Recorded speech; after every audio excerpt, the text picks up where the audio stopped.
자, 오늘 우리에게 주실 하나님 말씀은 사도행전 10장 1절에서 2절 말씀입니다. 예, 이번 한 주는 큰 우리 민족의 명절인 설 명절이 시작이 되고 또 연휴의 시간입니다. 가족과 친지분들 만나시고 또 편안하고 좋은 시간들 가지실 텐데, 오늘 말씀을 통해서 가족이란 어떤 것이고 또 영적인 가족이란 어떤 내용이 있고 또 그 안에서 하나님이 어떻게 역사하시는지에 대해서 우리 같이 함께 생각해보는 시간 되기를 바랍니다.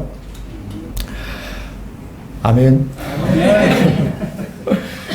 하나님 나라는 하나님께서 역사하심으로 펼쳐서 이루어 가십니다. 그 가운데 세상의 기준이나 세상의 힘은 개입하거나 관여할 여지가 전혀 없고요. 오로지 하나님의 뜻과 의지로 하나님께서 펼치시면서 역사에 가시죠. 하나님께서 이 세상을 창조하신 유사 이래로 하나님의 역사하심과 하나님 나라의 모든 의미들을 인간의 지식이나 이해나 경험으로 다 헤아릴 수 없는 것은 하나님의 섭리하심이 그 안에 담겨 있기 때문입니다. 그래서 오늘 다시 말씀을 드리지만, 가족을 통해서 영적 가족을 세워나가시면서 하나님께서 하나님 나라 역사를 어떻게 펼쳐가셨는지를 우리 같이 함께 잘 음미해 볼 수 있는 시간이 되기를 바랍니다. 가족은 하나님이 직접 세우신 인간관계의 기본 제도입니다. 그래서 창세기 2장 24절에 보면은 가족이 선언되어 있습니다. 남자가 부모를 떠나 그의 아내와 합하여 둘이 한 몸을 이룰지니라. 이 말씀이 가족 선언에 관한 말씀입니다. 창세기 1장과 2장은 하나님께서 온 우주 만물을 창조하신 내용인데, 그 창조의 마지막의 부분에 하나님께서 가족을 선언하시는 말씀을 기록으로 남기신 거예요. 그러니 가족이란 얼마나 중요하고 의미가 있는 것인가 생각을 해보게 되어지는데, 의외로 성경을 찬찬히 잘 살펴보면 가족에 대한 직접적인 교훈이 그렇게 많지 않다는 것을 좀 발견하게 되어집니다. 가족이 되게 중요한데, 그래서 가족에 대한 직접적인 교훈이 성경에 많이 있을 것 같은데 의외로 그렇게 많지 않습니다. 물론 어떤 가족에 관한 이야기, 또 가족 안에서 일어났던 어떤 사건들, 일들을 통해서 하나님께서 말씀하시려고 하는 의미들, 중요한 내용들에 대한 것들은 성경에 많이 등장을 합니다. 그런데 가족, 그 직접적인 가족에 대한 교훈들은 의외로 그렇게 많지 않다라는 거예요. 성경의 장수를 다 합하면 1189장입니다. 구약이 929장이고 신약이 260장입니다. 절수로 좀 나눠서 좀 확대해 보면 성경의 총 절을 합하면 31,102절입니다. 그리고 구약은 그 가운데서 23,145절이고 신약은 7,957절입니다. 잘 외웠습니다. 그래서 이렇게 장과 절이 이렇게 생각해 볼 수 있는데, 아주 그냥 단순하게 성경을 검색할 수 있는 프로그램에 가족이라는 이름을 쳐가지고 한번 검색을 해보면, 그냥 단순하게입니다. 그냥 가족이라고 하는 단어를 쳐서 검색을 해보면 의외로 검색이 이렇게 많이 되지 않습니다. 많아야 하나, 두 개, 조금 많으면 한 3개, 4개 정도 이렇게 성경마다 좀 등장하게 되어지는데, 유달리 특별히 가족이라는 이 단어가 많이 등장하는 성경이 있습니다. 어딜 것 같으십니까? 혹시 사도행전? 장로님 땡. 네, 사도행전이 아니고 의외로 구약의 여호수아에 가족이라는 단어가 많이 검색이 돼서 43번 나타난다고 검색이 등장이 됩니다. 왜 그러냐? 여호수아가 이제 가나안 땅을 점령해서 이스라엘 지파들에게 땅을 분배하는 장면이 등장하거든요. 그때 아목의 가족에겐 어디 땅을, 아목의 가족에겐 어디 땅을. 그래서 여호수아만 유독 43번 가족이란 단어가 이제 등장하는 걸로 검색이 되어집니다. 가족이 중요합니다. 근데 의외로 성경에서 많이 가족에 대한 교훈과 설명이 등장하지 않는다는 건 어떤 의미가 있을까? 이런 의미가 있습니다. 가족이 중요하긴 한데 가족이 절대적이거나 영원한 것은 아니다 라는 것을 성경은 설명해 주는 거예요. 육신의 가족이 절대적이고 영원한 것은 아니기에 그보다 더 중요한 가족의 의미가 있다는 것을 성경은 알려주는 겁니다. 그렇다고 육신의 가족이 아무것도 아니라고 성경이 폄하하거나 무시하거나 그러지는 않습니다. 대표적으로 디모데전서 5장 8절에 보면 자기의 친족, 자기의 가족을 잘 돌보지 않는 자는 믿음을 배반한 자요 불신자보다 더 악하니라 라고 가족에 대한 말씀의 교훈을 주기도 합니다. 그래서 성경이 육신의 가족을 중요하지 않다 이렇게 낮게 보거나 의미 없게 생각하는 것은 아닙니다만 가족이 절대적이고 영원한 것은 아니라는 거예요. 육신의 가족보다 더 소중하고 그래서 정말로 절대적이고 영원한 것이 있다라고 하는데 그 가족을 영적인 가족이다라고 표현을 할 수 있습니다. 예수님께서 가족에 대한 아주 중요하고 어찌 보면 창세기 2장 24절의 가족 선언의 본래의 본질적인 의미를 선언하고 교훈해 주신 내용이 있습니다. 그게 마가복음 3장에 등장을 하는데요. 예수님이 어떤 집에서 무리들을 쭉 앉혀놓고 하나님 나라의 교훈을 가르치고 설명하시는 장면이 등장을 합니다. 그때 집 밖에 예수님의 어머니와 동생들이 와 있었습니다. 그래서 어떤 사람이 예수님한테 와서 예수님, 어머니와 동생들이 지금 문 앞에 와 계십니다 라고 이야기했습니다. 그때 마가복음 3장 33절에 예수님께서 이렇게 말씀하셨습니다. 대답하시되 누가 내 어머니며 동생들이냐 이렇게 얘기하신 거예요. 둘러앉은 사람을 둘러보시며 이르시되 내 어머니와 내 동생들을 보라. 예수님의 어머니와 동생들은 지금 문 밖에서 예수님을 만나려고 찾아왔는데 예수님은 하나님 나라 말씀을 같이 나누고 있는 예수님과 함께 그 자리에 둘러앉아 있는 사람들을 향해서 내 어머니를 봐라. 내 동생들을 보라 라고 이야기하신 거예요. 그러면서 누구든지 아버지의 뜻대로 행하는 자가 내 형제요 자매요 어머니니라 라고 하는 가족의 선언을 하시게 되어졌던 것입니다.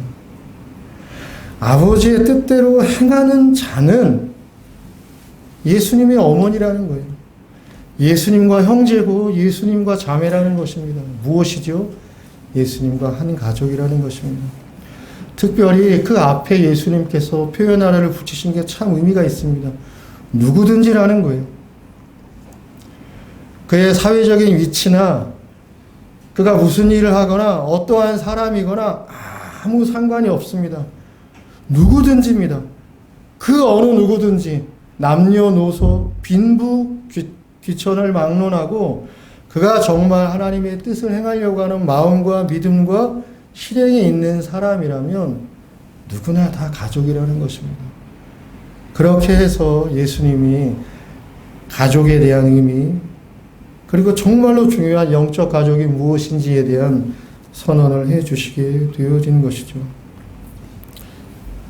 성도 여러분, 그렇기 때문에 우리는 교회는 예수 안에서 한 가족입니다. 왜 교회를 공동체라고 불러야 하느냐라고 하는 근거가 바로 그 안에 있다라고 말씀을 드릴 수 있는 거죠. 오늘 본문의 말씀을 통해서 이 영적 가족 그리고 영적 가족을 통해서 하나님이 어떠한 역사를 펼치셨는지를 이제 조금 더 생각해 보도록 하겠습니다. 제가 오늘 1절 말씀을 다시 한번 읽어보겠습니다. 가이사랴에 고넬료라 하는 사람이 있으니 이달리아 부대라 하는 군대의 백부장이라. 첫 번째는 고넬료라고 하는 이름이 등장을 합니다. 고넬료라고 하는 이 이름의 뜻은 뿔, 창, 능력 뭐 이런 의미를 가지고 있습니다. 그러니까 어떤 위세를 상징하는 단어라고 말씀드릴 수 있습니다. 근데 정확하게는 고넬료는 사람의 이름이 아닙니다. 고넬료는 정확하게는 코넬리라고 하는 가문의 한 사람을 지칭하는 그러한 의미를 가지고 있는 단어예요. 그래서 그냥 사람의 이름이 아니라 이 사람은 고넬료, 정확하게 발음하면 코넬리 가문의 한 사람이다라고 하는 거죠. 라틴어식으로 정확하게 발음을 하자면 코넬리우스라는 가문의 한 사람이라는 겁니다.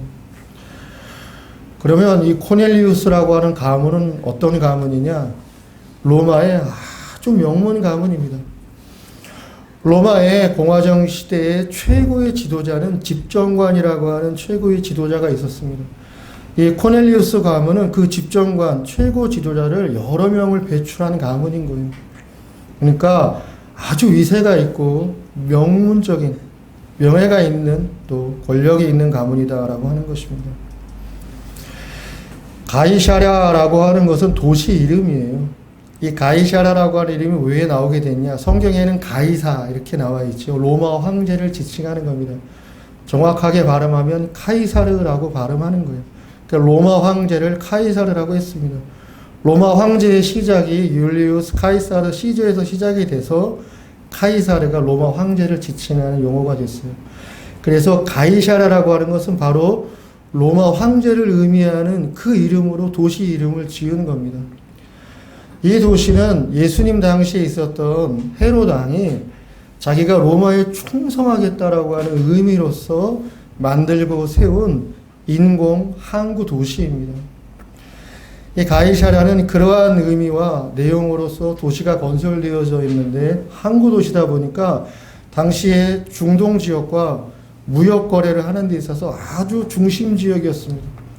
그래서 아주 전략 지역이고 경제적으로도 큰 경제성을 가지고 있는 아주 중요한 도시가 가이사랴라고 하는 도시였습니다. 그래서 우리 성경에 등장하는 로마의 총독들, 우리가 잘 아는 빌라도 있죠.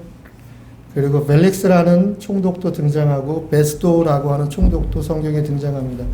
이 빌라도, 벨릭스, 베스도라고 하는 총독들이 다 가이사랴에 자기의 집, 관저가 있었고 집무실이 있었던 그러한 지역입니다. 그래서 가이사랴가 그러한 중요한 의미를 가지고 있는 도시다라는 거죠. 그리고 1절에 나오는 이달리아라고 하는 것은 그냥 오늘날로 이탈리아, 로마가 위치한 이탈리아를 의미하는 것입니다. 그리고 백부장이라고 하는 이 표현은 군대의 계급을 말하는 건데 오늘날로 치자면 한 대위 정도의 계급에 해당되는 그 계급이 백부장 계급이 되겠습니다. 대위 정도니까 아주 굉장한 고위직의 장교는 사실 아니죠. 하지만 그냥 고넬료라고 이름을 지칭해서 설교를 하도록 하겠습니다. 고넬료는 고넬료 가문의 한 사람으로서 로마의 명문 집안 출신입니다. 그리고 가이사랴는 아주 로마 통치에 있어서 중요한 핵심 전략 지역입니다. 그 지역의 군대는 100% 로마인들로만 구성되어져 있었던 군대입니다. 거기에 백부장, 대위 정도 되어지니까 계급은 고급 계급은 아니라 하더라도 고넬료가 어떤 사람이었냐 하면 로마 명문 가문 출신의 핵심 권력자, 전도 유망한 입지가 있는 사람이었다는 것을 사도행전 10장 1절은 우리 가운데 설명해 주는 거예요. 로마인 중에 로마인이요. 명문 가문 집안 출신의 권력자가 누구냐? 고넬료였다라고 하는 것입니다. 그건 무엇을 말하는 겁니까? 고넬료가 하나님을 믿을 사람이 아니었다라는 거예요. 고넬료에게 부족한 게 뭐 있습니까? 성경에 다른 어떤 설명을 덧붙여 주진 않기 때문에 고넬료의 인생에 어떠한 커다란 불행이나 지금 어떻게 해결할 수 없는 큰 절망이 있었거나 우리가 알 수는 없지만 만약에 그런 내용이 있었다고 한다면 아마 언급을 하지 않았을까요? 그런 일들이 없었을 것입니다. 말 그대로 위세등등한 명문 집안 가문 출신의 권력자였던 거예요. 인생을 현실적으로 바라봤을 때 아무런 결핍이나 부족이 없었을 사람이 고넬료라는 것입니다. 그가 어떻게 하나님을 믿는 사람이 되었습니까? 하나님의 은혜였다는 거예요. 하나님의 역사하심 외에는 이 사람이 하나님을 믿는 사람이 되었다라고 하는 것에 대한 설명할 거리와 내용이 없는 것입니다. 기적입니다. 그래서 고넬료가 하나님을 믿은 하나님의 은혜와 역사하심이 있었다라고 하는 사실 속에서 기적을 우리는 보는 것입니다. 고넬료를 통해서 우리 자신을 잠깐만 생각을 해보면 나라고 하는 한 사람, 나의 인생의 자리 속에서 정말 놀라운 기적은 무엇입니까? 내가 특별한 능력을 행사하는 것입니까? 아니면 내가 기대하고 필요로 했던 것이 해결되고 채워지는 것입니까? 물론 그러한 것들에도 하나님의 은혜의 의미가 있습니다. 그러나 우리가 마음을 정갈하게 먹고 정말 내 인생에 나에게 일어난 기적이 무엇이냐라고 한번 질문해 본다면 나 같은 사람이, 나 같은 인생이 하나님 믿고 하나님 믿으며 살 수 있는 사람, 그 인생이 되어졌다는 것보다 더 놀라운 기적이 어디에 있습니까?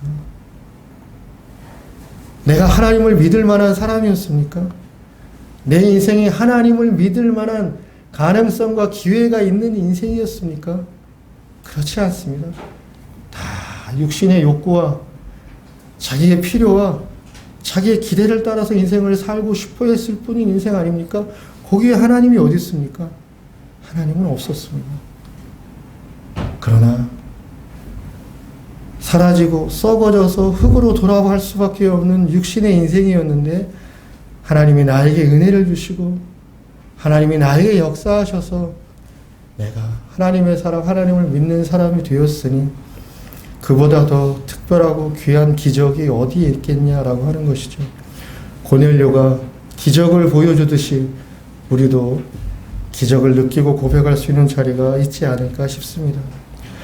성경이 이어서 2절에 이 고넬료라고 하는 사람이 어떠한 사람인지 한 절로, 한 문장으로 아주 짧게 소개하고 있습니다. 한 문장이요, 한 절이기 때문에 내용은 짧고 그래서 아주 단순한 듯 보이지만 어마어마한 의미의 내용이 이 한 절의 내용 가운데 담겨져 있습니다. 2절의 첫 번째는 고넬료를 가리켜서 어떻게 설명하냐면 그가 경건했다라고 이야기하고 있는 거죠. 경건이라고 하는 이 단어는 무서워하다, 두려워하다 이런 의미를 가지고 있는 단어입니다. 근데 이것이 성경 안에서 사용될 때 영적이고 믿음의 차원에서 사용될 때는 단순한 무서움이나 공포 이런 것을 의미하는 것이 아닙니다. 이 경외라고 하는 단어는 너무너무 신뢰하고 너무너무 존경해서 마음에서 우러나오는 겸허한 그러한 마음에서 나오는 태도와 자세가 경건입니다. 그래서 이 경건이라고 하는 것은 아주 일관되고 아주 지속적으로 자기 마음을 지키고 올바른 것을 잃어버리지 않으려고 하는 아주 열심히 있는 의지와 태도를 반영해 주는 그러한 단어예요. 이 경건이라고 하는 단어를 영어 번역 성경이 대부분 다 동일한 한 단어로 번역을 했습니다. 그 단어가 devote라고 하는 단어입니다. 영어 번역 성경이 경건을 devote라는 단어로 번역을 했는데 이 단어의 의미는 독실하다, 독실한 이런 의미입니다. 독실하다 이런 말 좀 들어보신 적이 옛날에 있죠. 예. 예전에는 이 독실하다라고 하는 단어를 종종 사용했습니다. 이 독실한 믿음, 독실한 그리스도인 이렇게 했는데 최근에 요새는 좀 많이 사용하지 않는 표현이긴 합니다. 이 독실하다고 하는 단어가 뭐냐? 예? 이 독실하다고 하는 단어는요, 아주 정직하고 진실하고 정성스러운 그러한 열심히 있는 그러한 태도가 독실하다라고 하는 거예요. 이 독실하다라고 하는 단어가 성경 창세기 42장 11절에 등장을 합니다. 개역 한글 성경은 독실이라고 번역했는데 개역 개정이 되면서 확실이라는 단어로 다시 번역을 좀 풀어서 쉽게 했습니다. 독실하다라고 하는 히브리어 단어는 케님이라고 하는 히브리 단어입니다. 케님이라고 하는 히브리 단어의 어원적인 의미는 뭐냐? 똑바로 서다. 이런 의미에서 나온 단어가 케님, 독실이라는 의미의 단어입니다. 그래서 이 단어를 좀 풀어보자면 강직하고 해서 사사로운 이익을 추구하지 않는다라고 하는 거예요. 그게 히브리어 단어 똑바로 서다라고 하는 어원을 가지고 있는 케님이 가지고 있는 의미입니다. 강직하고 청렴해서 사익을 추구하지 않는다. 정성스럽고 진실하고 정의로운 것에 열심과 의지가 있다. 누구를 향해서 그렇다라고 하는 겁니까? 경건이 결국에는 그래서 하나님을 향해서 그렇다는 거예요. 하나님을 향해서 정성스러운 것, 하나님을 향해서 진실하고자 하는 것, 하나님을 향해서 그 뜻을 향해서 강직하고자 하는 것, 청렴하고자 하는 것, 그것이 바로 경건이다라고 하는 거예요. 그래서 사도행전 10장 2절은 그런 사람이 누구라고 이야기하는 겁니까? 고넬료가 그런 사람이라고 하는 거예요. 그래서 고넬료를 성경이 표현할 때 경건이라고 하는 표현을 쓴 것은 매우 중요한, 아주 중요한 의미가 있는 것입니다. 성도 여러분, 경건이라고 하는 것은 아주 평등된 종교생활, 교회생활, 그러한 것에 국한되어지는 것이 아닙니다. 그냥 보기에 좀 성실해 보이고 괜찮아 보이고 그럴싸해 보이고 뭐 신중해 보이고 뭐 이럴 때 경건이라고 하는 걸 쓰는 게 아니라 그의 내면이, 그의 외면이 정말로 일관되고 지속적으로 하나님을 향하고 있을 때, 향하려고 할 때, 그때를 가리켜서 경건하다라고 이야기하는 것입니다. 그래서 종교개혁자 칼빈이 신앙의 가장 중요한 참된 것을 구분하는 요인이 뭐냐, 참된 신앙의 근거가 요인이 뭐냐라고 이야기할 때 경건이라고 이야기하는 거예요. 그래서 하나님이 기뻐하실 만한 일이 있으면 주저하지 않고 열심과 최선을 다해서 하나님의 기쁨을 실천하려고 하는 것이고, 하나님이 싫어하시는 것이 있으면 죽을 것과 같은 마음을 가지고 절제와 금함을 실천하려고 하는 마음의 자세와 의지를 켈빈은 경건이다라고 설명하고 표현해 주었던 거죠.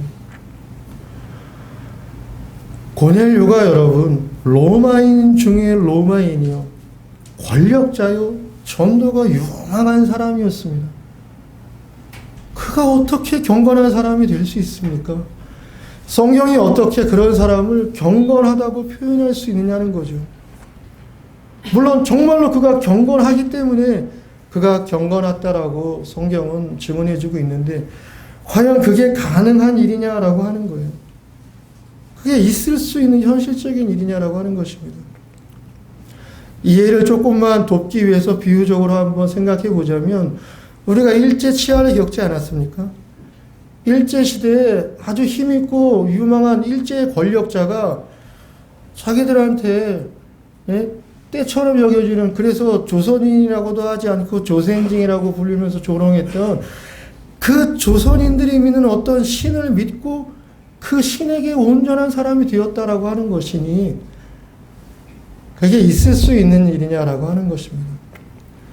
그래서 고넬료의 경건함 속에서 고넬료의 경건함을 우리가 생각하며 고넬료를 기릴 수 있는 측면도 물론 있지만 하나님의 역사하심, 하나님의 은혜 주심이라고 하는 것이 얼마나 신비하고 놀라운 것인지를 우리가 다시 한번 생각하고 음미해 볼 수 있어야 되겠다라고 하는 것입니다. 그냥 전적인 하나님의 은혜인 거예요. 하나님의 개입하심인 것이다 라고 하는 것입니다. 근데 오늘 본문 2절은 그가 경건하여 그 다음에 온 집안과 더불어 라고 말씀해 주고 있습니다. 온 집안과 더불어는 온 가족과 더불어 라고 하는 말씀입니다. 이 당시의 가족은 여러분 아빠가 있고 엄마가 있고 자식이 있고 이 정도로 여러분 가족이 생활하고 규모가 되어지는 게 아닙니다. 대가족입니다. 대부분의 가족들은 형제들이 같이 살았습니다. 고넬료에게도 큰아버지, 작은아버지, 삼촌, 고모, 이모 있으면 같이 더불어서 같이 살았던 것입니다. 그리고 노예도 있었을 테니까 노예들도 같이 그 가족들끼리 살았던 것이고 중요한 손님이나 객이 있으면 또 손님과 객도 오늘날은 하루 이틀 정도 머물지만 예전에는 달수를 채워가면서 몇 달을 머물기도 하였으니 그 여러 사람들이 그 집안이라고 하는 표현 속에 담겨 있는 거예요. 무엇을 의미합니까? 고넬료가 자기의 신앙과 믿음을 자기 한 개인의 내용 안에 묶어놓지 않았다는 거예요.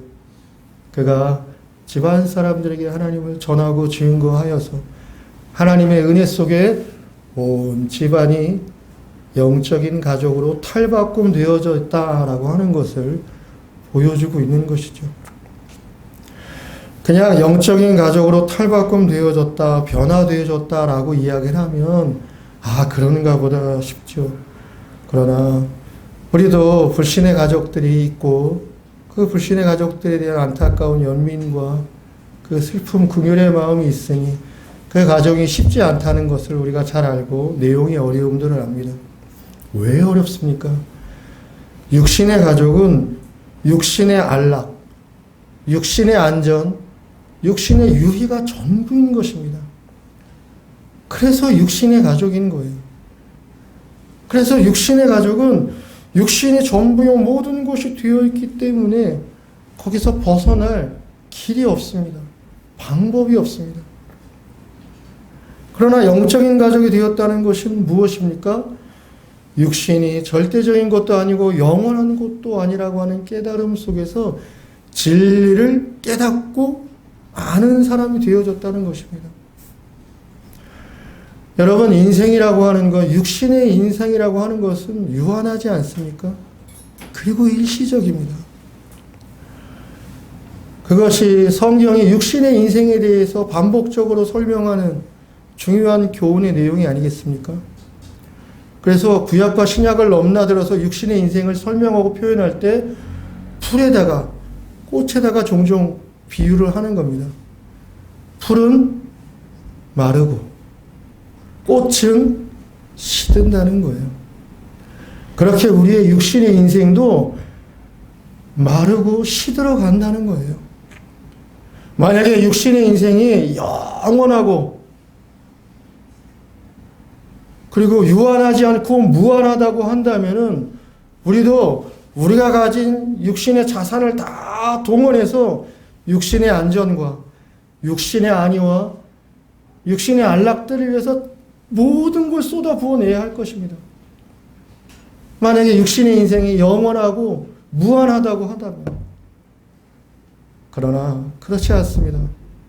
불이 마르고 꽃이 시들듯이 우리 육신의 인생도 마르고 시들어 갈 뿐이라는 것입니다.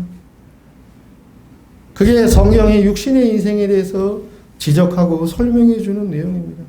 그러니 그 말씀이 정말 하나님의 말씀으로 믿고 신뢰한다고 한다면 우리가 육신의 인생을 살아가면서 성실하지 않다거나 책임을 다하지 않다거나 대충 살다거나 그래서는 물론 안 되긴 하겠습니다만은 그러나 육신이 영원하고 육신이 무한한 것이 아니라고 하는 생각 속에서 우리가 어떠한 인생의 자리를 지키고 세우고 만들어가야 할지에 대해서 우리가 다시 한번 잘 음미해 볼 필요가 있다라고 하는 것입니다. 육신의 가족이 영적인 가족이 되어지는 과정, 그 과정 안에 역시 다시 설명드리지만 필연적으로 하나님의 은혜와 하나님의 역사심이 있었던 것입니다. 그래서 이 가정이 영적인 가정으로서 세워져 있다고 하는 것을 오늘 본문은 몇 가지를 통해서 설명을 해주고 있습니다. 그 첫 번째가 뭐냐? 하나님을 경외하며 라고 설명해 주고 있어요. 이 경외라고 하는 단어는 하나님을 향한 신실한 마음의 태도를 말해주는 단어입니다. 근데 경외라고 하는 단어가 왜 중요하냐? 한 사람이 경외하고 있는 대상이 무엇이든지 간에 그 사람이 경외하고 있는 대상이 그 사람의 인생을 지배하기 때문에 그렇습니다. 그래서 그 사람이 정말로 경외하는 게 뭐냐? 정말로 두려워하는 게 뭐냐? 정말로 중요하게 여기는 게 뭐냐? 그가 정말로 추구하고자 하는 게 뭐냐? 그게 여러분 그냥 하나의 인생의 중요한 요소거나 그의 인생의 목표거나 그게 아닙니다.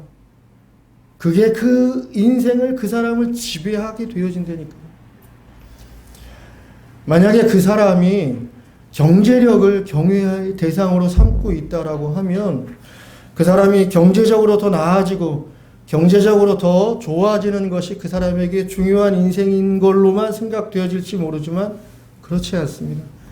그가 만약에 경제력을 그의 인생의 경외의 대상으로 삼고 있다고 하면 그는 경제력을 목표로 삼아서 살고 있는 게 아니라 경제력에 지배당하고 있는 사람으로 살게 되어지는 거예요. 비유가 적절한지는 모르겠습니다만은 단순하게 100원짜리 인생, 200원짜리 인생 무슨 차이가 있는 것입니까, 여러분? 100원짜리 인생은 200원짜리 인생에 비해서 2배나 덜 떨어진 인생이라고 생각이 되어지십니까? 그렇지 않습니다. 성경은 땀 흘려 수고하고 애쓴 소득을 가지고 만족과 자족을 하면서 살 수 있는 것이 그리스도인의 삶이라고 교훈해 주었지 더 많이 늘려가라 그렇게 이야기한 적이 없습니다. 경제력이 경외의 대상이 되어 있으면은 경제의 부를 많이 쌓아가는 것이 인생의 중요한 의미처럼 여겨지는 걸로만 생각하면 안 됩니다. 지배를 당하고 있는 겁니다. 그래서 경제력에 의해서 기분이 왔다 갔다 합니다. 감정이 들락날락합니다. 인생의 어떠한 것들이 막 흔들리고 좌충우돌 되어지는 것입니다. 물론 여러분, 경제에 어려움이 있거나 인생의 환경이 핍절하여지면 사실 힘들고 어려운 상황들이 우리의 생각이고 감정일 수 있습니다. 그러나 반드시 잊지 말아야 할 진실이 있습니다. 비록 내가 어떤 어려움이나 큰 시련의 현실에 봉착해 있다 하더라도 반드시 그 자리에는 하나님의 뜻이 있습니다.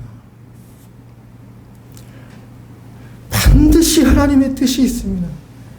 내 영혼을 향한, 나를 향한, 내 인생을 향한 분명한 하나님의 뜻이 있습니다. 그러니 그러한 어려움과 그러한 시련 앞에 봉착했을 때 우울한 감정에 휩싸이면서 감정의 잔치를 벌여야 할 것이 아니라 하나님의 뜻은 무엇일까?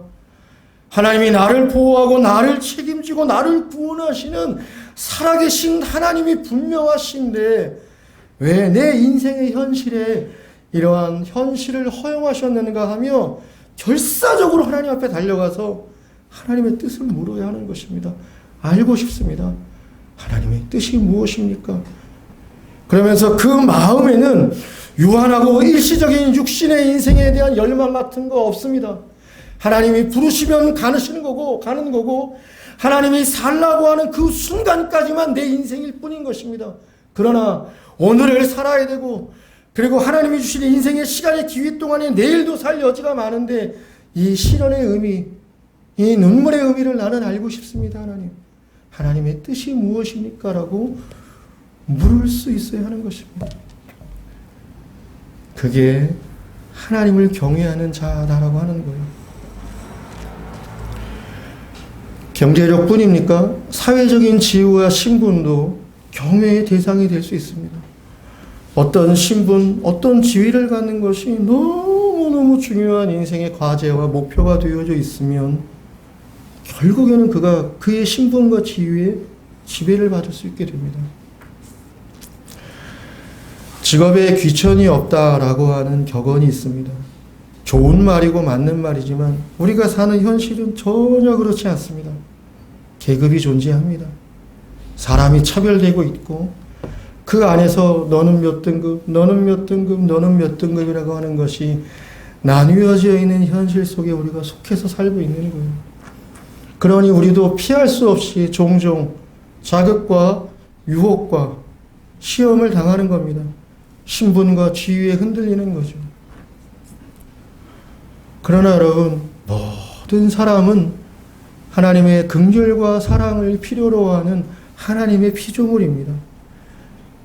인간이 만든 하나님 없는 불의의 세상에서는 사람이 계급화되어져서 사람이 때로는 폄훼를 당하고 멸시를 당하고 소외를 당하고 박해를 당하는 경우들이 있지만 그리스도인들은 그 안에서도 하나님의 뜻을 찾을 수 있어야 되고 사람은 다 하나님의 동등한 피조물에 지나지 않는다라고 하는 평등의 의식 속에서 사람을 귀하게 대할 줄 알아야 하는 것이죠.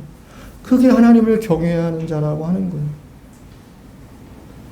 근데 그러한 정신이 그러한 인생의 자리가 누구에게 있다는 겁니까? 고넬료와 그 집안에 있다라고 하는 것입니다. 그러니 얼마나 귀한 인생, 얼마나 귀한 집안이 되었는지를 우리가 잘 생각해 볼 수 있어야 되겠다라는 것이죠. 우리가 하나님의 경외를 잃어버리는 요소들이 좀 있습니다. 그 중에 첫 번째는 불순종입니다. 불순종은 하나님의 경외를 잃어버리게 하는 행위들입니다.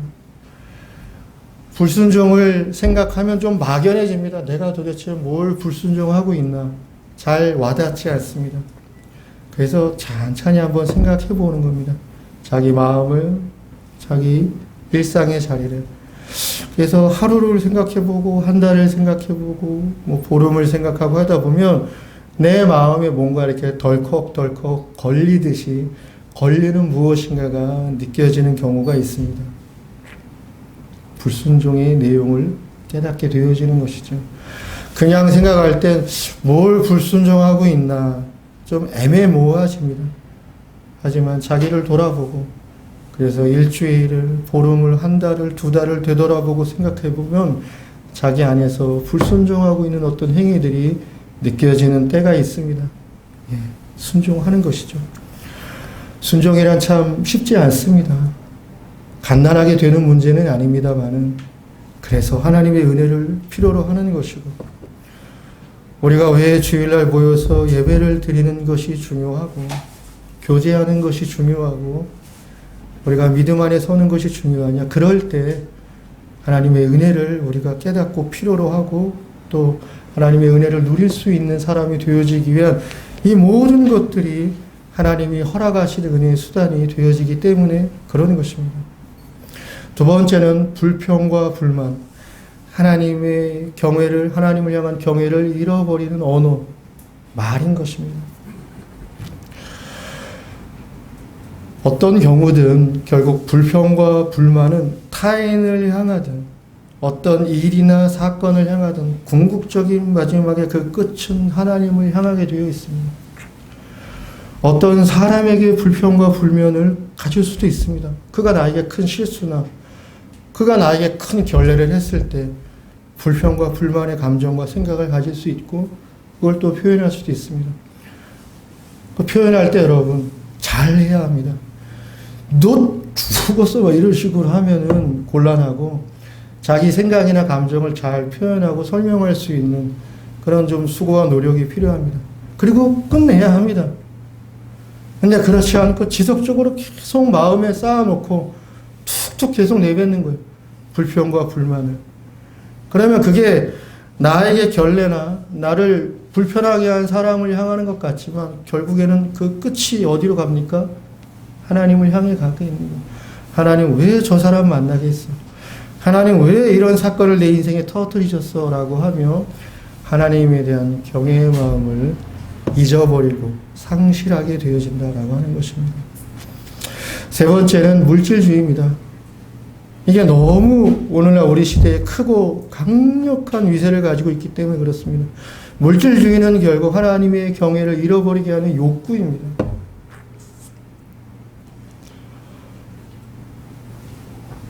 아주 좋은 격언 가운데 이런 격언이 있습니다. 부자란 많이 가진 사람이 아니라 필요가 적은 사람이다. 두고두고 생각해 볼 수 있는 좋은 격언이 아닙니까? 성경도 그러한 교훈을 꾸준히 하고 있는 거 아닙니까? 많이 가진 사람이 부자라고 우리는 생각합니다. 그래서 많이 갖자, 더 많이 갖자, 내 육신의 안락을 더 많이 상승시키고 누리자, 키우자라고 생각을 합니다. 그리고 얼토당토하게 그렇게 해주면 그게 하나님의 축복이라고 하면서 사람들을 기만의 세계로 몰아넣습니다. 그렇습니까, 여러분? 만약에 이 세상에 누려야 할 것들을 더 많이 누리고 더 많이 가지게 하는 것이 하나님의 축복이라면 예수를 무슨 수로 설명하시겠어요, 여러분? 나의 주여, 나의 메시아, 나의 구원자라고 예수를 찾아가고 믿고 섬기는데 예수는 어떻게 살았고 예수의 인생의 끝은 어떠했습니까? 예수가 더 많이 가졌고 더 많이 누려서 인생의 안락은 이런 것이라고 하는 것을 펼쳐 보이면서 인생의 교훈을, 자기의 인생의 자리를 남기셨습니까? 예수님은 핍박과 모멸과 배신과 버림 속에서 쓸쓸하게 나무에 달려서 실패자요, 범죄자로 죽어갔습니다, 여러분. 그 예수를 주요 메시아요 구원자로 믿고 고백한다라고 하는 그리스도인들이 왜 더 많이 가지고 더 많이 누리는 것이 하나님의 축복인 양 떠들면서 사람들을 그쪽으로 내몰아 가는 것입니까? 물질주의에 지배당하고 있기 때문에 그런 게 아니냐라고 하는 거예요. 하나님이 물질을 주실 수도 있습니다. 그때 잘 생각해야 됩니다. 하나님이 왜 주셨을까? 뭐 하라고 주셨을까? 떠벌리고 자랑하고 오만해지라고 주셨습니다. 나는 저 사람보다 더 우월해. 나는 저 사람보다 더 실력이 뛰어내. 그런 겁니까? 하나님이 물질을 거둬가실 때도 있습니다. 왜 거둬가십니까? 왜 저 사람에겐 좋은 거 주는데 왜 나에겐 좋은 거 안 줍니까? 하나님 사람 차별하는 것입니까? 라고 회의감이 들 수도 있지만 사랑의 하나님이, 자비의 하나님이 나를, 내 인생을 차별하고 네 인생 보잘것없어, 너라고 하는 인간 내가 중요하게 생각하지 않아, 그런 마음으로 나를 대하실 때가 있겠습니까? 반드시 거두어 가실 때, 어려움을 주실 때는 하나님의 뜻이 있는 것입니다.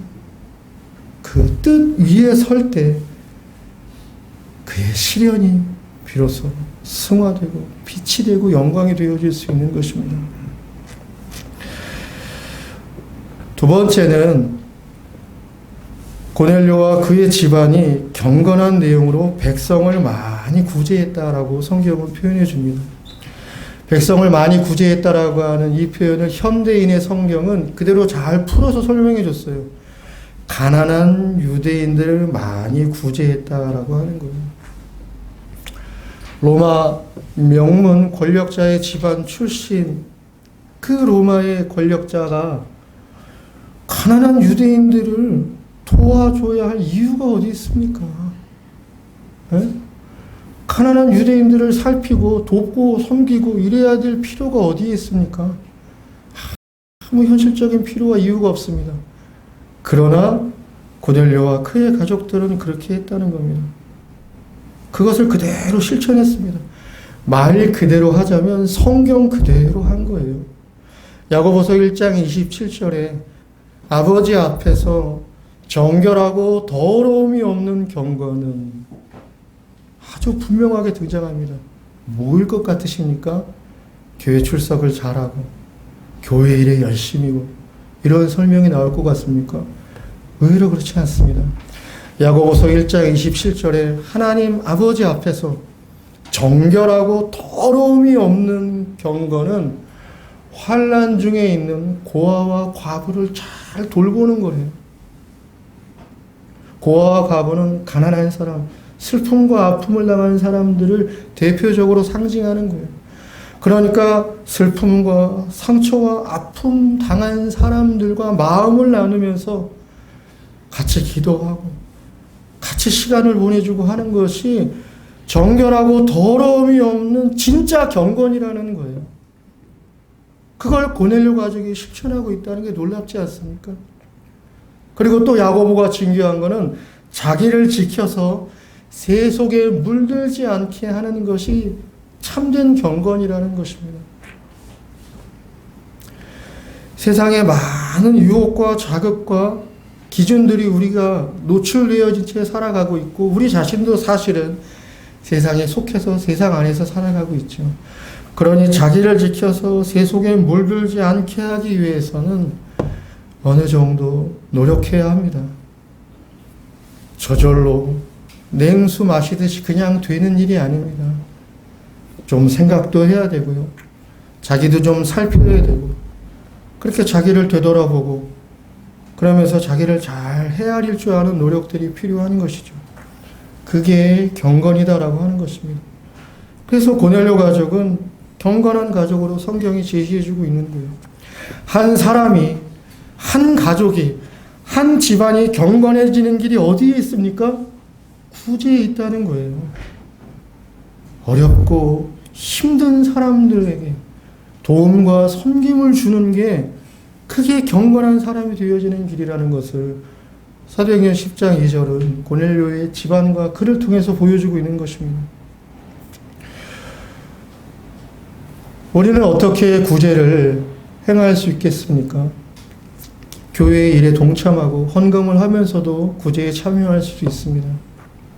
그리고 또 내 주변의 이웃, 내가 아는 지인들 가운데 슬픔과 아픔과 어려움을 겪고 있는 분들이 있다면 그들과 함께 마음을 나누고 시간을 보내주면서 구제에 참여할 수 있게 되어지는 것입니다. 그리고 우리가 이 세상과 사회에 속해서 살고 있지 않습니까? 예, 세상을 버리는 게 아닙니다. 우리는 세상 속에서 살아야 할 사람의 본을 보여주기 위해 세상에 속해 살고 있는 거예요. 그래서 이 사회와 세상 속에서 어떤 큰 슬픔과 상처와 어려움들을 겪고 있는 소식들을 우리가 종종 경험하고 듣고 이러지 않습니까? 예. 참여하고 관심을 갖는 겁니다. 여러분, 구제한다고 해서 큰 일, 대단한 일부터 해야 된다고 하는 것은 착각입니다. 그렇지 않습니다. 작은 것부터 하는 거예요. 별거 아닌 거라고 싶어서 외면했던 거, 그거부터 시작하는 겁니다. 오늘날은 여러분, 오프라인에서 살고 있지만 우리의 중요한 대부분은 온라인에 속해서 살아가고 있습니다. 그렇죠? 은행에 갈 일이 별로 없습니다. 주민센터, 관공서 갈 일이 별로 없습니다. 다 온라인에서 해결할 수 있으니까. 그래서 여러분, 사회적인 큰 슬픔이나 어려움이나 또 아픔을 당한 이러한 일들이 있을 때 여러분, 댓글 하나 잘 다는 겁니다. 위로합니다. 잘 되어지기를 기도합니다. 기원합니다. 그런 것도 여러분, 좋은 사회의 구제에 참여의 작은 것부터의 실천입니다. 우리가 종종 광고를 접하지 않습니까? 그럼 어려운 사람들을 소개하고 기부를 소개하는 광고들을 접합니다. 왜냐면 그게 이제 얼마나 잘 지속되고 좋은 단체이고 지원인지는 뭐 잘 모르니 섣부르게 그냥 툭툭 하기는 어렵습니다만은 어느 구호 광고나 지원의 광고나 내용들을 접하게 될 때 좀 마음이 움직이는 경우도 좀 있지 않습니까? 그러면 작은 거 하는 거예요, 여러분. 한 달에 10,000원. 크지 않지 않습니까? 내 마음에 와닿는, 저 사람들 좀 돕고 싶다라고 하면 한 달에 10,000원 기부하는 겁니다.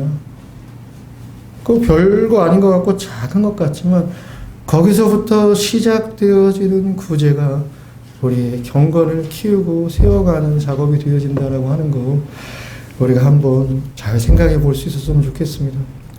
마지막 세 번째는 이 고넬료와 이 개인이 하나님께 항상 기도했다라는 거예요. 기도하는 가족이었다라고 하는 것입니다.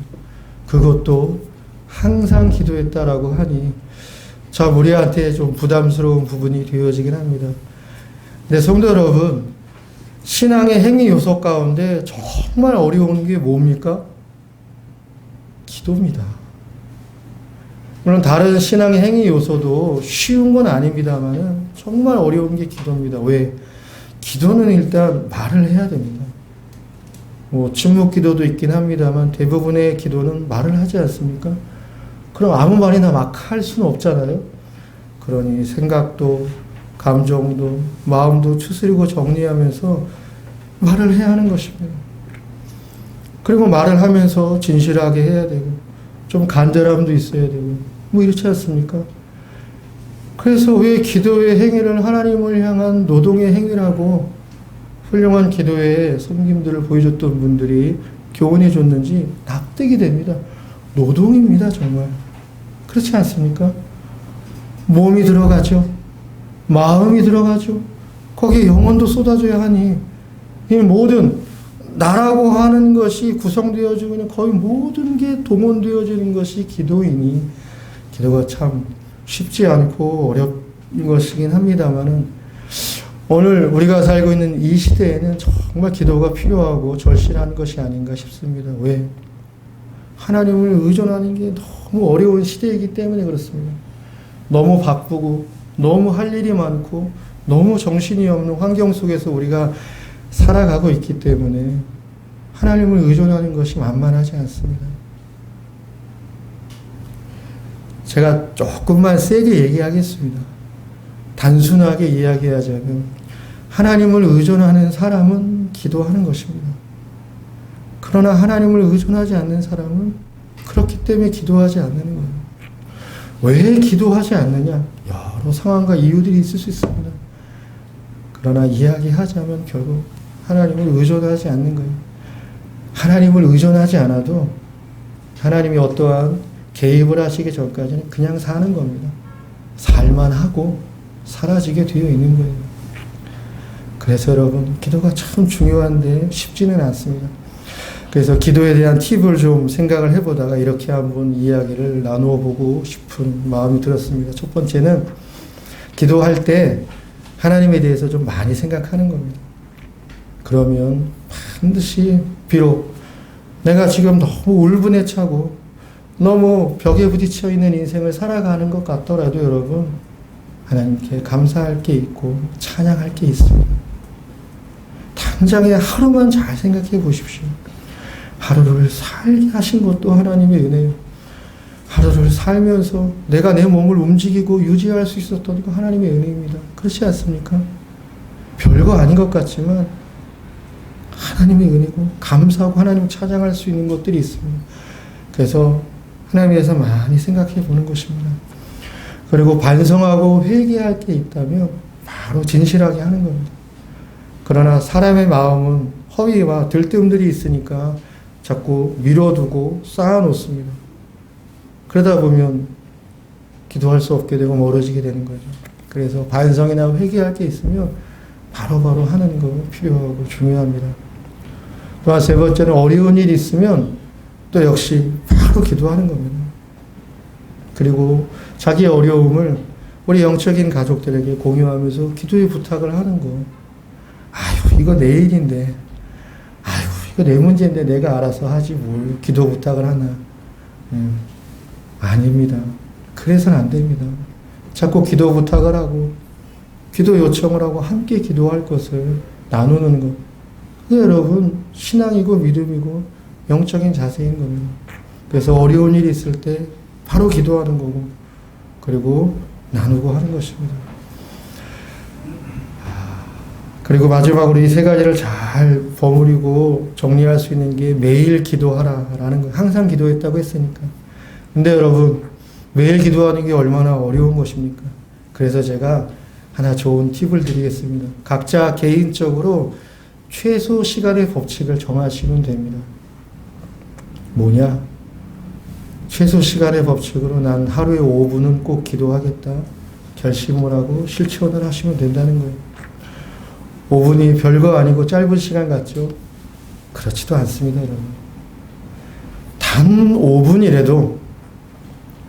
5분이라도 내가 내 마음과 생각을 정리해서 믿음으로 영적인 차원에서 하나님 앞에 기도하면 그 5분이 대단한 역사의 시간이 되어지는 겁니다.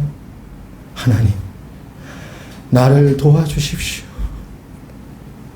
하나님, 나를 불쌍히 여겨주십시오.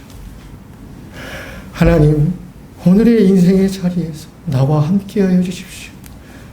내가 내 인생을 이고지고 사는 일들이 너무 긴장과 부담과 아픔들로 새겨져 있는데 하나님 붙들어 주십시오. 인도하여 주십시오. 모든 염려와 근심에서 초월되게 해주십시오. 아무것도 불안해하고 염려하지 않고 오직 하나님을 신뢰하는 믿음 안에서 평안과 자유를 누리는 오늘의 내 일상의 자리가 되게 해 주십시오라고 하는 기도를 5분 하는 겁니다.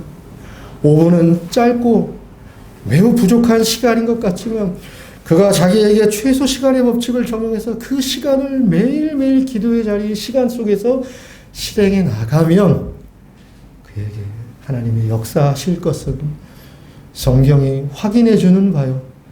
신앙의 많은 분들이 교훈해 주는 명백하고 객관적인 사실이다. 증언해 드릴 수 있겠습니다. 이렇게 여러분, 사도행전 10장 1절과 2절은 단 2절에 불과한 고넬료와 그 집안이 누구이고 그가 어떻게 경건했는지에 대한 설명으로 일단락이 되어집니다.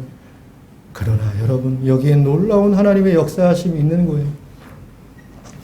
사도행전 10장의 1절, 2절에 나오는 고넬료, 그가 경건했다라고 하는 이 성경의 증언은 단 2단어, 그가 경건이라고 하는 2단어에 불과한 것이지만은 이 안에 담겨져 있는 놀라운 하나님 나라의 역사의 펼쳐짐이 있습니다.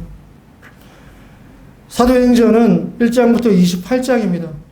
사도행전의 주된 본질은 예수님의 마지막 지상 명령이에요. 예루살렘과 유다와 사마리아와 땅끝까지 이르러 내 증인이 되라는 겁니다. 옛날 고대 사회는 지구가 평평하다고 생각했습니다. 그래서 계속 가면 지구의 끝, 땅끝에 도달할 거라고 생각을 했습니다. 근데 유대인들은 다른 사람들은 다 이방인이라고 폄하하고 무시했습니다. 비록 나라를 이룬 피지배 민족이었지만 그들 안에 가지고 있었던 오만은 뭐냐? 이방인들이라는 거예요. 자기들이 아닌 사람들은 다 이방인이라는 겁니다. 유대인들이 이방인이라고 부를 때 이방인들은 짐승과도 못한 존재들로 생각했던 거예요. 그래서 이방인이라고 하는 호칭 속의 유대인들은 이방인은 개라고 생각했던 것입니다. 그 어마어마한 차별과 그 어마어마한 넘을 수 없는 벽을 넘게 해주는 분기점이 누구였느냐? 고넬료 집안이었습니다.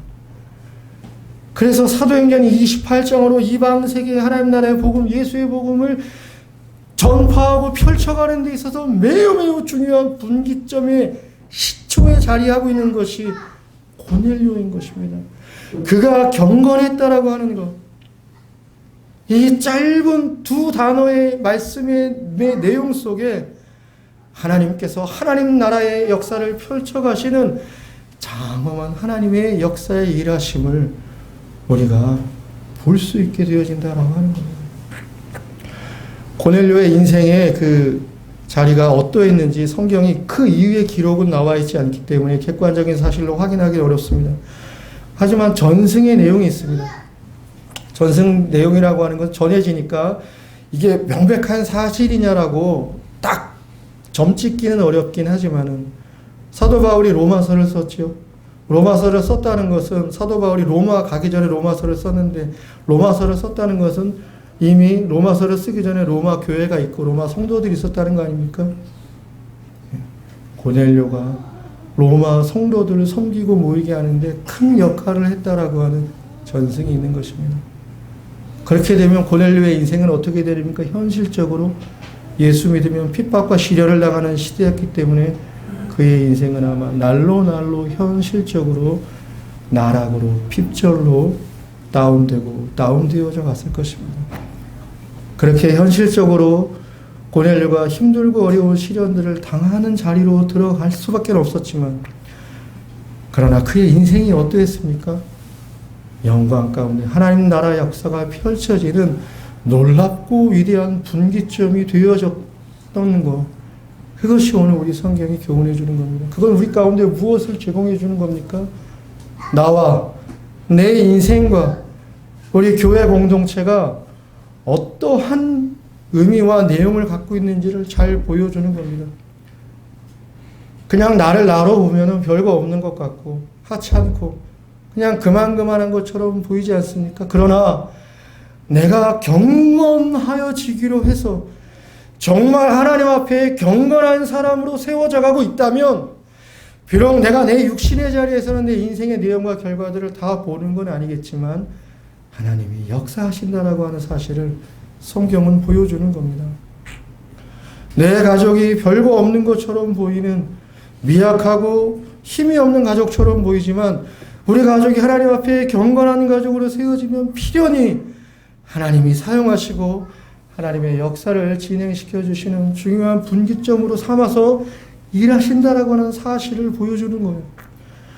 우리 진리의 빛 공동체가 대단한 위세와 능력과 힘을 현실적으로 가지고 있지 못하다 하더라도 우리 공동체가 영적인 공동체로 하나님 앞에 서기를 간절한 마음으로 추구하며 은혜를 구하며 우리가 한 몸 한 마음이 돼서 하나님 앞에 경건한 공동체로 세워지면 하나님께서 반드시 우리를 통해 역사하신다라고 하는 것.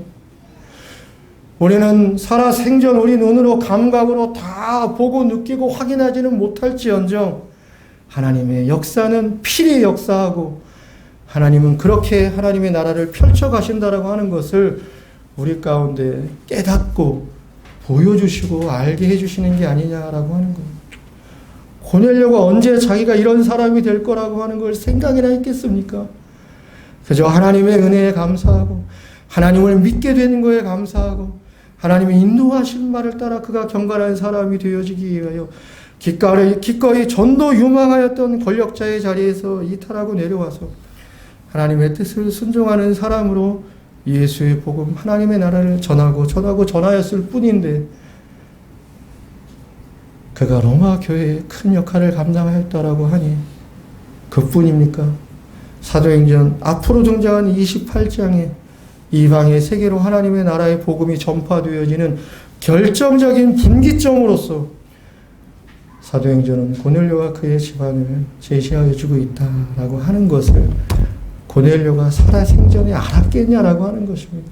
몰랐죠. 내가 이렇게 훌륭했나? 내가 이렇게 괜찮았나? 내가 이렇게 선하고 아름다웠나? 몰랐죠. 고넬료도 인간이니 오르막 내리막이 좀 있지 않았겠습니까? 그래도 그가 경건의 자리를 지키고 경건의 신앙과 인생을 살아갔다는 걸 통해서 성경은 우리 가운데 그 의미와 함의를 보여주고 교훈해 주는 것이 아닌가 싶습니다. 성도 여러분, 힘내십시오. 그냥 힘을 내는 것보다도 믿음 안에서 하나님을 의지하며 힘을 내십시오. 하나님이 여러분과 어느 자리, 어느 순간이든 함께 하실 줄로 믿습니다. 잠깐 기도하시겠습니다. 고넬료는 전도 유망한 로마인 중에 로마인 명문 가문 출신의 권력자였지만 하나님의 은혜, 하나님의 역사하심으로 하나님을 믿는 믿음의 사람이 되어 그가 경건하였다라고 하는 성경에 기록으로 남겨진 인물이 되어 하나님 나라 역사의 펼쳐짐이 매우 중요한 분기점에 그의 삶과 신앙이 자리하고 있다는 것을 저희 모두가 살펴보았습니다. 우리도 예외가 아님을 믿고 하나님을 바라봅니다. 우리의 미약함, 우리의 부족함, 우리의 연약함이 하나님을 향할 때 새로워지고 굳세어지고 담대해져서 우리가 다 보고 다 아는 것은 아니지만 하나님의 섭리하심 속에 나도 우리 모두도 하나님 나라 역사의 펼쳐짐에 중요한 한 몫을 하나님의 뜻 가운데 섬겨나가게 될 것을 우리 모두 알고 또 희망하며 하나님 앞에 믿음으로 경건한 자로 경건한 영적인 가족으로 영적인 공동체로 설 것을 다짐하며 머리 숙여 싸우니 하나님 저희에게 은혜 주시고 자비를 더하여 주시옵소서. 모든 말씀 예수님의 이름으로 기도드립니다. 사랑하는 주님, 암흑 가운데서 살던 저희들에게, 이방인들 같이 살던 저희들에게 오늘날 빛을 보여주셔서 고넬료와 같이 하나님의 가족 안으로 들어오게 하사 우리들도 세상 사람들과 같은 가치관을 버리고 고넬료와 같이 경건하게, 또한 이웃을 사랑하며 사랑을 베풀며 하나님을 의존하며 살아갈 수 있는 존재로 만든 그 은혜와 사랑을 인하여 감사하며, 또한 우리가 구원받았기에 날마다 우리가 삶에 필요한 모든 것들이 우리 하나님께로부터 공급되어진다는 그 사실을 고백하며 물질에 담아 우리의 믿음을 주님께 드립니다. 이 물질을 드릴 때마다 물질의 노예가 되지 않겠다고 다짐하게 해주시고, 물질이 주는 세상적인 가치와 누림에 당하는 것이 아니라 그것을 정복하며 발을 딛고 일어서서 그리스도인답게 독수리가 날개치며 올라가듯 살아가는 것만이 주님 앞에 참된 봉헌임을 우리가 봉헌 시간마다 마음에 다짐하고 고백하며 그렇게 살아감으로써 주님 앞에 참된 봉헌자가 될 수 있도록 우리 주님께서 큰 은혜를 허락하여 주옵소서. 예수님의 이름으로 기도드립니다. 이제는 우리 구주 예수 그리스도의 무한하신 은혜와 하나님 아버지의 놀라우신 사랑과 성령님의 관동과 권면하심이 오늘 이 말씀을 듣고 육신의 가족을 통하여 사람을 사랑한다는 것이 얼마나 중요한 것을 깨닫게 하사 원형이 된 영적 공동체, 영적 가족이 진정으로 되길 원하며 그 가족이 되고 느끼기 위하여 고넬료와 같이 하나님 앞에 참되고 경건하며 이웃에게 사랑을 베풀며 나만 위하여 살기를 원하지 않고 나의 모든 삶을 하나님께 의탁하고 의존하며 기도하는 자세로 살아감으로써 영적으로 한 가족이 된 것을 이 땅 가운데서도 누리며 살아가고자 소망하는 우리 사랑하는 성도들 위에, 삶 위에 이제부터 영원토록 함께 있을지어다.